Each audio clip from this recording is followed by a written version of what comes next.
This is Scott the Fix-It Guy. Our goal with our videos is to empower you to be able to do the repairs on your own and save a whole lot of money and also get that great feeling of having fixed it by yourself. Today we have a Weber barbecue grill that we want to do a tune-up on, so I'm just making sure that the propane supply is turned all the way to the left counterclockwise and all the way open to allow the most gas to flow. I want to make sure the connection is tight. I'm going to open up the valve and just listen for the gas flowing.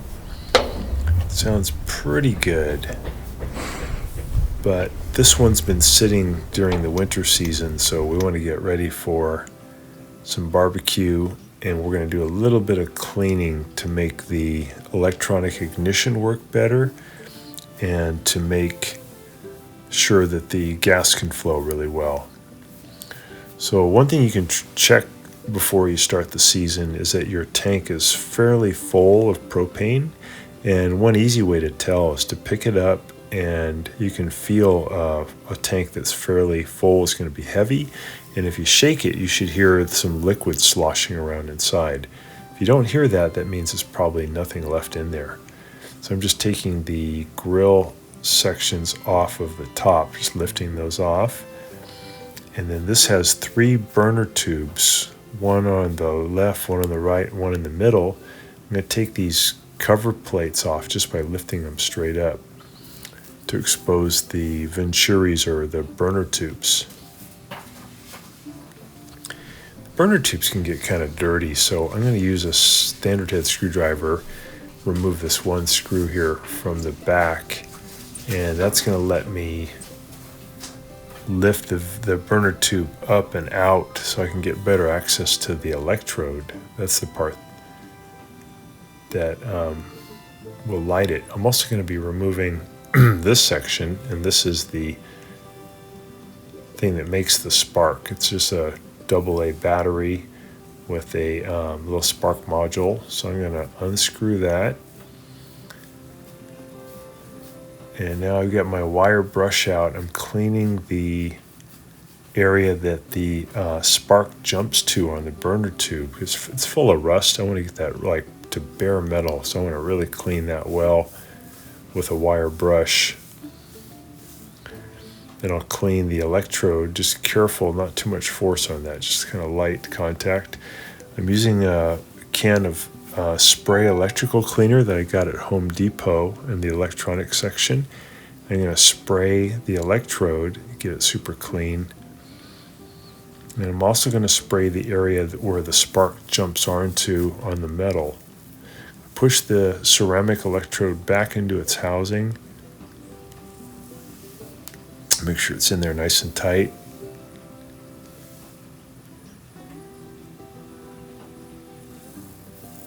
I'm going to bend the metal a little bit that holds the ceramic down, just using my fingers.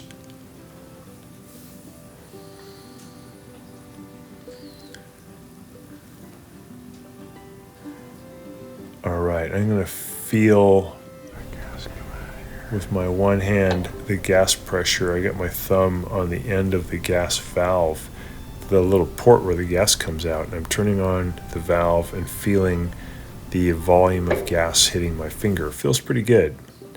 I spray some electrical cleaner inside the spark module, and I'll spray a little bit on the cap. That's where the terminals are, where the battery touches, and they're a little bit corroded. I think the old battery that was sitting in there didn't get taken out during the season, and it corroded the contacts. So just want to spray them and then test it. I noticed that the cyclic rate of the sparks is kind of slow, and I'm not getting a really strong spark. So I think the cleaning has helped a little bit, but later in the video we're going to go over how to clean it even better. So the flame looks pretty good, so the valve is working, we have gas supply, and we are getting ignition, just the spark doesn't seem as strong as I'm used to. So I'm underneath the middle one now. I got my finger on the valve. I'm opening the valve, just trying to feel the gas flow.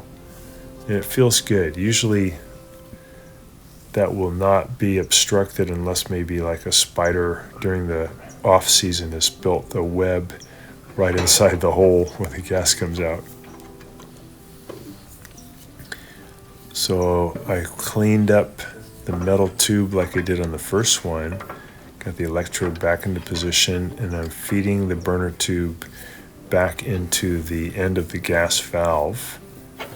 Just making sure that this ceramic igniter stays in position.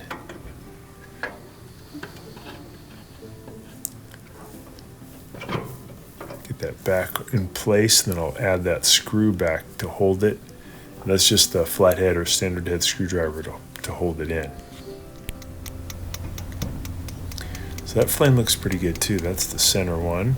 Pretty good ignition, although again, the spark sounds a little slow, a little weak. I'd like to speed it up by having better, cleaner terminals on the spark module where the battery goes.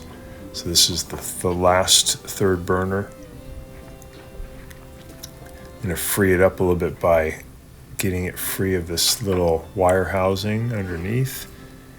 That's going to allow me to just get to the electrode better.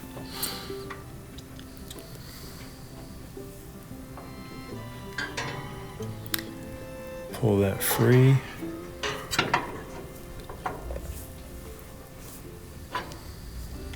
Take my wire brush, just gently brush the corrosion off of the electrode.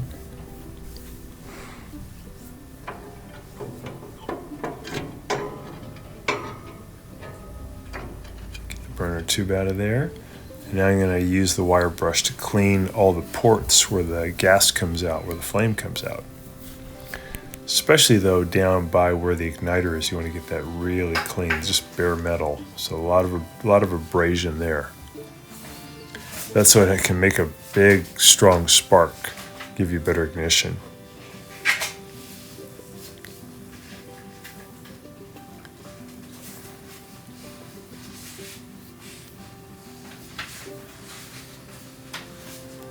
All right, spray a little more electrical cleaner there, some on the electrode.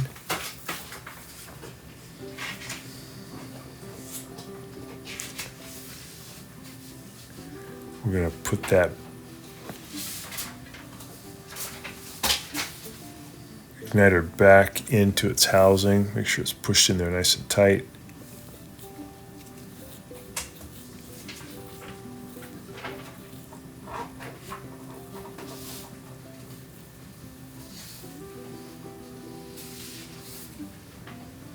It's kind of loose. I'm going to put it back on. It's got like a rail that it slides onto. And then once I get it all the way on there, I'm going to bend up the back piece of metal here so it stays.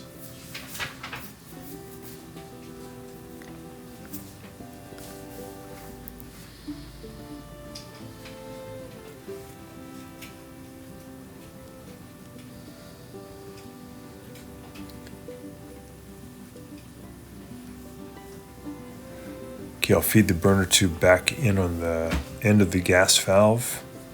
Kind of feel up in there, see what's going on.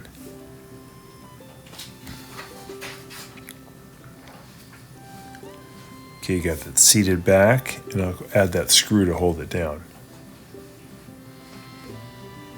So probably once every year, usually after the winter, this is a good thing to do. It is wise to take the battery out at the end of the barbecue season because the corrosion can really cause some trouble. And a battery won't be any good when you try to use it next time. And also the acid that leaks out can corrode the terminals, and even with a new battery, it won't light up unless you can clean those terminals. This is just lifting up on the propane tank to see how much weight it has. This one's kind of cool. It also has a little scale on it, and the red tells you how the tank's doing. Is it full, half full, a quarter full, depending on the weight of the tank. It's a neat invention. This one looks pretty good. It's about 3/4 full. I'm going to put the valve back on, get it really tight, and then I'll open up the top valve all the way to the left.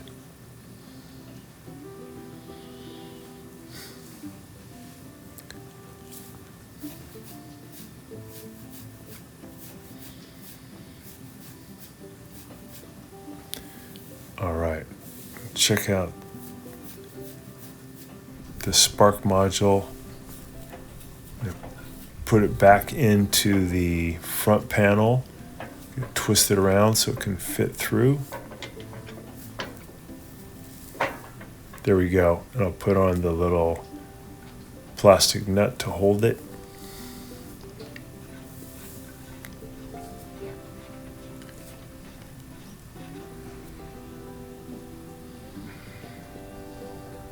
Put the battery back in, cap on nice and tight.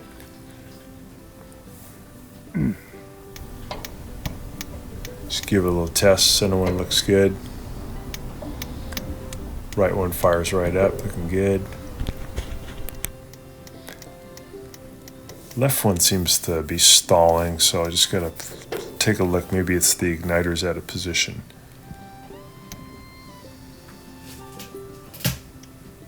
Center one's good.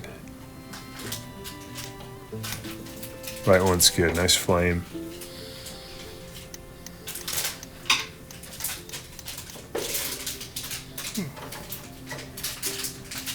So left one, there we go. The igniter is just a little bit out of position. That's a good flame.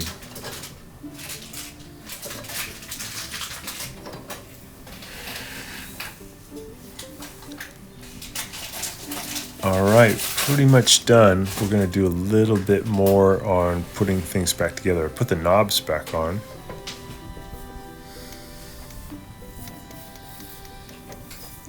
Still seems like the spark module is kind of slow. It's going tick, tick, tick. It should be tick, tick, tick, tick, tick, tick. I think I still want to work on that a little bit.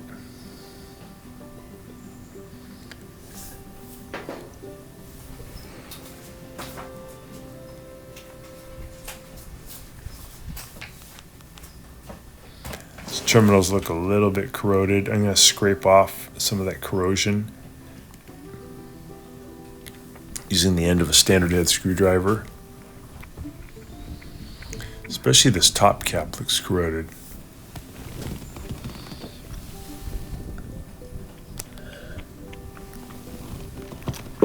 After I did this, I noticed that the spark module ticking picked up about double the speed, and then the spark was a lot stronger. So it just wasn't much power getting to the spark module.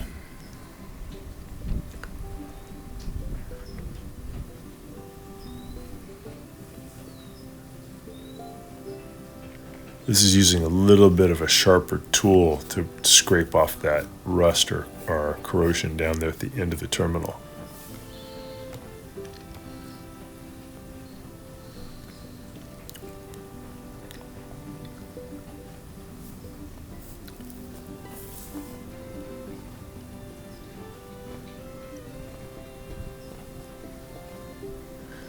So you just want to be patient, keep scraping until it looks really good, really shiny.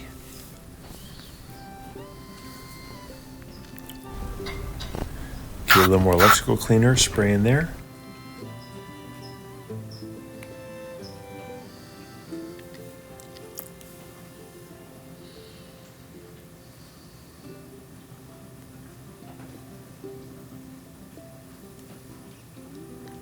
Get the battery back in.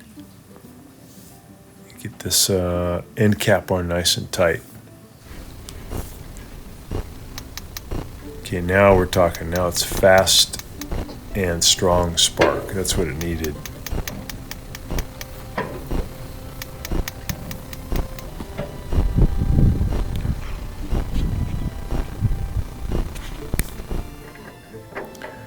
Okay, just gonna put the pieces back together now. I put the covers back on, the burners.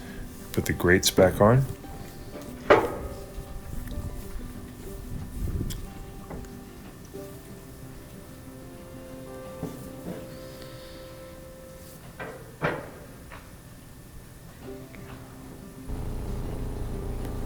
So I did take off this bottom plate here so I could get to the wires to help me get the burner tubes further out. So I'm just putting that plate back now.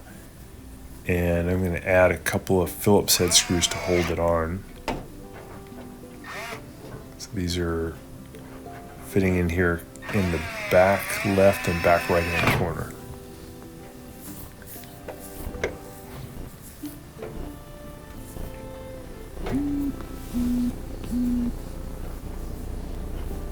Alright, now I'm going to fire up all 3 burners. Started that one, full blast, that one full blast, that one full blast. They started really good. And give it about 5 minutes and see how much temperature we can get.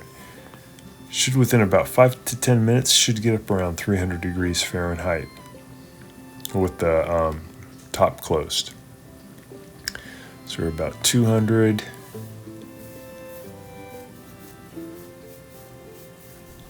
And 300. We got it. Thanks so much for watching our video. We really appreciate your support.